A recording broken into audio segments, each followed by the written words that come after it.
Well, you still stick to your credo of not releasing the lyrics. Yes. But could you summarize the lyrical side of the album?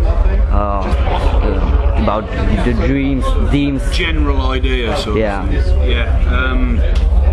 Yeah, I mean, it's not a concept album, obviously, but I think most albums, if you do them in a period of time, say 6 months or so, there will be themes in it because that's what you're thinking about over that period of time.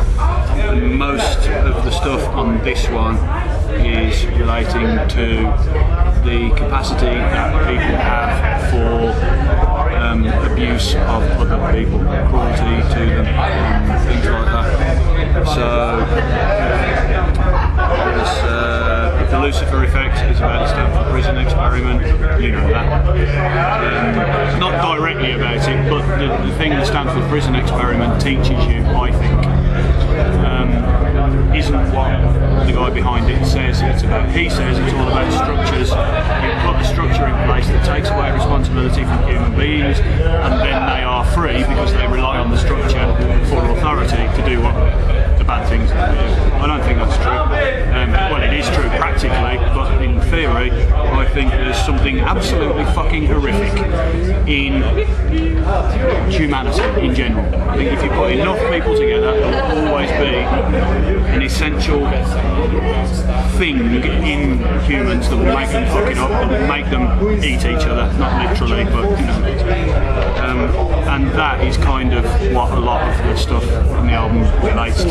There's lots of different things, but that's sort of the general theme. Yeah, I think that's okay.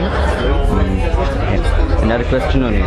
The remastered versions of Total Fucking Necro, Codex Necro and When Fire Rains Down EP are being sold on iTunes.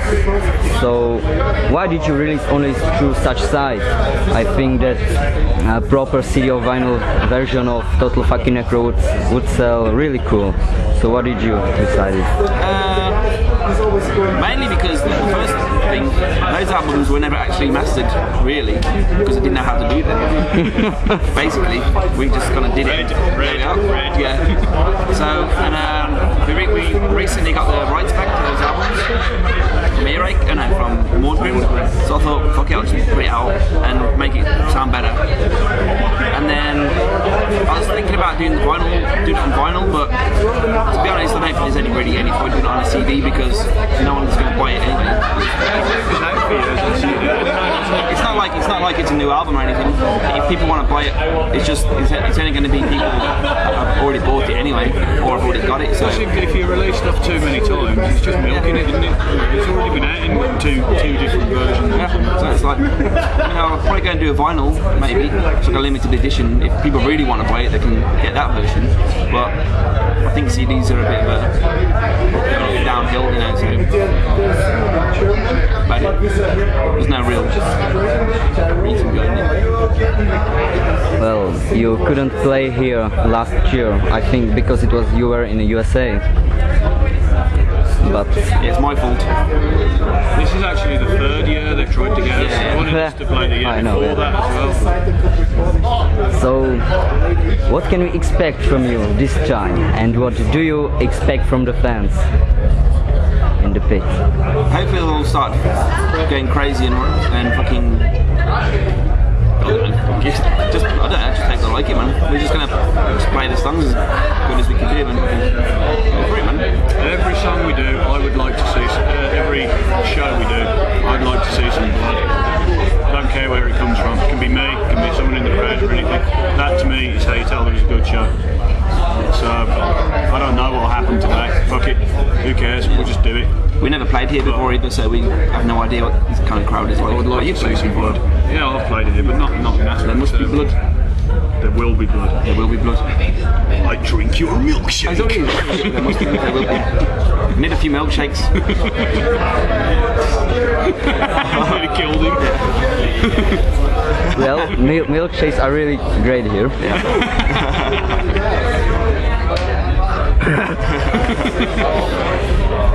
Well, last question about Anaal Nathrakh. So what are your future plans or future gigs, etc.? Playing next week in Germany. In a month's time we're playing in Portugal. Doing some UK dates after that. That's about it. Are you going to start writing a new album after those dates? But like, everyone always says, what are you going to do for the new album? So, don't know yet. I don't know yet. I don't know what's going to be on the album, but it's good to have like structures and say, okay, start doing an album there. But it always takes like a year before it's finished. So you know, it probably sounds soon to be doing an album, but it's not really because that album, the new album, was done like February, and it was already written like before then. So we'll probably start recording before the end of the year. Yeah, if it could finish before the end of the year. It's probably get. I would have thought it'd probably get released like this time next year. Yeah. Even if we start writing it soon. So. Because it takes a while after you finished it. Like this album, we finished it in February, but you have to wait for the record company to get a date and all that shit. But I think it's a good thing not to play, because most questions like that, they say, what's the next one going to sound like? I think it's a good thing not to know. Yeah, I don't know. No, because when you sit down, because you get the feeling, and go with the feeling, and it gives a different sound to everything, doesn't it? You know, if you sat down and thought about it, I want to do this, I think there should be a bit like this. Yeah. It's not the fucking frenetic, chaotic idea. And I think that suits us. I think that's good for our music. It sounds better if it's spontaneous, in the heat of the moment, sort of thing.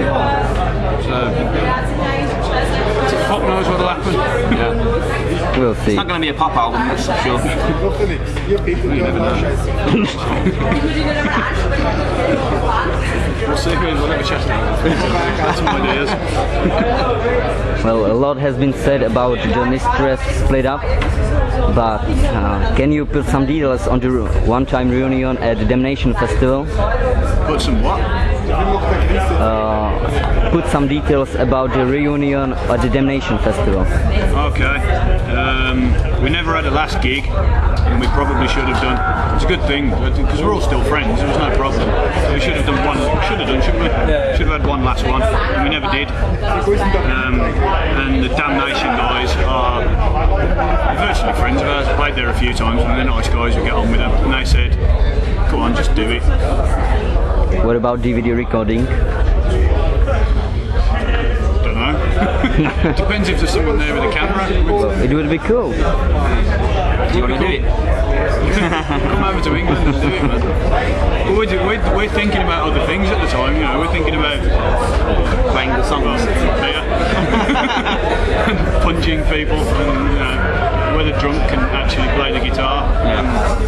So yeah, a DVD would be cool, but don't rely on us to do it. I don't know. But we'll have Mick will be in America at the time, so Steve, who's playing drums with Anaal Nathrakh today, will play drums for us. And I can't play the drums anymore as well. He's trying to cover up. But you have played the drums on Fuck City. That's different. So we're at the end. So could you please tell something, do everything for the Anaal Nathrakh fans and Mortem Zine readers? The only thing I could ever say is thank you. Thank you. Thank you. It's easy to be a fucking rock star and go, yeah, you guys are fine, thank you, man. No, honestly, it means a lot to me, I think to Mick as well, to be able to come somewhere like this and have people want to speak to you because you turned up in the country. That sounds bizarre, you know, but it's immensely cool. So, thanks. It means a lot. Okay, that's all. Thank you.